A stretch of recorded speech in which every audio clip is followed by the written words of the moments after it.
Uyalazi ibhadi lokushaya isifebe esihloniphekile uze usho ukuthi engayishaya intombi madoda. Isifebe esifaka ingubende uthi mayiqomile uthi engayishaya intombi bafana ufike ugiye wenze lento ongasayijwayele ukuyenza mawuqonya phela khona intombazane ithi mayiqoma uthi awuvele lokhu.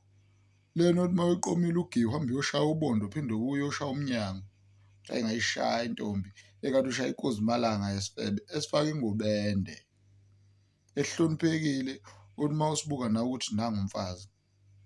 Isiqubu sesifebe eyabe nyanyisa lawo mantombazane. Isifebe silinazaretha awu isifebe esinjani ngempela lesi sidlala umaskandi. Xa lo muntu akafaki ngane ibhlukwe afake icici ekhaleni afake i-uniform nje naye afake ama-tight naye njengabanye ngoba at least uyazi lapho vele nawe uma uyakhona ukuthi hhayi la vele ngiyakumuntu onjani. Ufunani ey'ngubeni lo muntu afake ingubende madoda edlala umaskandi madoda. Isifebe esifaka ingubende esikotshwa osikhinkile lapha emcimbini uma kunomaskandi. Nkuzimalanga ekati umdlwembe ulale naye akuphose ngedrop akuphose ngengculazi uxakeke kanti umuntu onjani lowo madoda.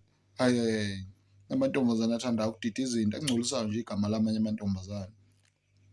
Yazi phela amantombazane nje lawa agqoka iy'ngubo ezinde ahloniphekile amanazarete wazi ukuthi uma uyishela nje ithi isaqoma nje ububondo lokhu mangathola amandla ngakulobola straight lo.